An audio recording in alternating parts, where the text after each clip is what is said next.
Il y a deux grandes catégories de familles du nom du Seigneur. Les noms du Seigneur sont regroupés en deux grandes familles. Il y a le nom en EL et le nom en Yahvé. Pour le nom en EL, le mot EL ou Ela, c'est le nom de Dieu pour tout le monde. C'est le nom universel de Dieu. Mais la deuxième catégorie, le nom en Yahvé, c'est le nom que Dieu se donne quand il est en alliance avec son peuple. Dieu E-E-L pour tout le monde. Dieu E-L pour tout le monde, mais il est Yahvé, uniquement pour ceux avec qui il est en alliance. Prenons d'abord la première catégorie, les noms à EL. Les noms à EL. Le premier nom à EL que nous trouvons dans les Écritures, c'est le nom Elohim. Elohim. Ça veut dire les dieux au pluriel. Mais ce mot-là est toujours suivi du verbe au singulier. Les dieux créa. Au lieu de dire les dieux créèrent, on écrit les dieux créa. Au commencement, les dieux créa. On pourrait dire que c'est une grosse faute grammaticale là. Ça ne commence pas bien la Bible. Une faute grammaticale dès la première phrase. Mais en réalité, c'est non. Elohim. Les dieux nous parlent du Dieu trinitaire. De ce Dieu qui est sujet pluriel, mais verbe au singulier. Ça nous montre l'harmonie parfaite des trois personnes en Dieu. Ça nous montre l'unité dans la créativité, car Dieu crée. Quand il crée, il ne dit jamais je fais, mais il dit faisons. Faisons l'homme à notre image. Qu'est-ce que cela va impliquer pour moi?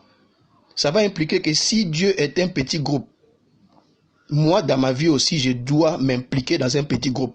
Moi dans ma vie, je ne veux pas créer tout seul. Je ne veux pas travailler tout seul, mais je vais toujours être en équipe. Et pourquoi? Parce que quand je regarde mon Dieu et tout ce qu'il est, je cherche à l'imiter, à imiter Dieu. Ce n'est pas une question de choix, c'est une question de que son nom soit sanctifié dans ma vie. Quelqu'un dira, mais je ne veux pas travailler avec les autres. Mais si tu veux que ton Dieu soit sanctifié dans ta vie, tu dois travailler avec les autres. Les dieux créa. Une même action, un verbe au singulier, mais un sujet au pluriel.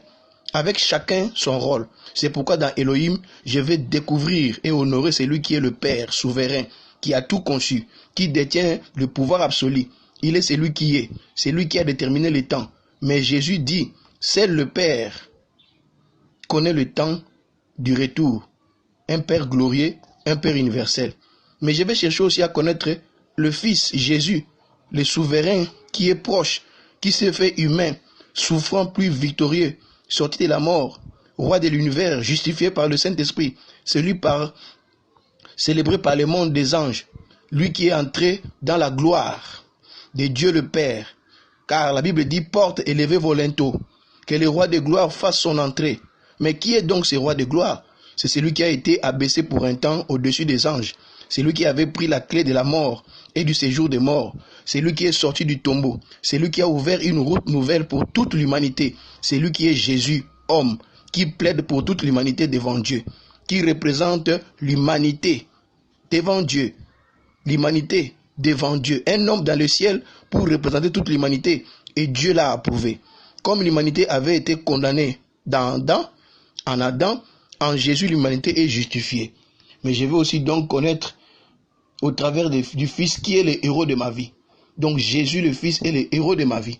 Ma louange ne doit pas être molle, car j'ai un héros à louer. Ma louange ne peut pas être centrée sur mes émotions, car dans ma louange, il ne s'agit pas de moi, mais il s'agit de qui est mon Dieu, parce que j'ai un souverain qui m'a tellement aimé au point de se sacrifier pour mes péchés, mais qui est sorti comme un triomphateur de la mort, qui s'est assis à la droite de la majesté divine, qui a dit, j'étais mort et je suis vivant au siècle des siècles, et j'ai fait de mes ennemis mon marchepied par lui. Mais je veux aussi le connaître comme le Saint-Esprit, comme l'Esprit qui lui vient pour créer le ciel sur la terre, un moment d'éternité, un moment d'intimité. Je ne peux pas imaginer l'éternité parce qu'elle est loin. Mais le Saint-Esprit, lui, il est venu et il s'est approché. Et je connais Elohim comme le Père glorieux, comme le Fils victorieux et comme l'Esprit intime dont la présence est inaltérable. Je vais le connaître dans sa douceur, je vais le connaître dans ses partenariats avec lui, la communion de mon Dieu. Ça va impliquer pour moi que moi aussi, à mon tour, je veux être un être de communion. Parce que mon Dieu est Elohim. communion, unité. C'est pourquoi je vais chercher l'unité.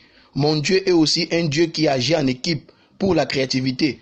C'est Elohim qui a créé les cieux et la terre. C'est pourquoi j'aime tellement travailler en équipe.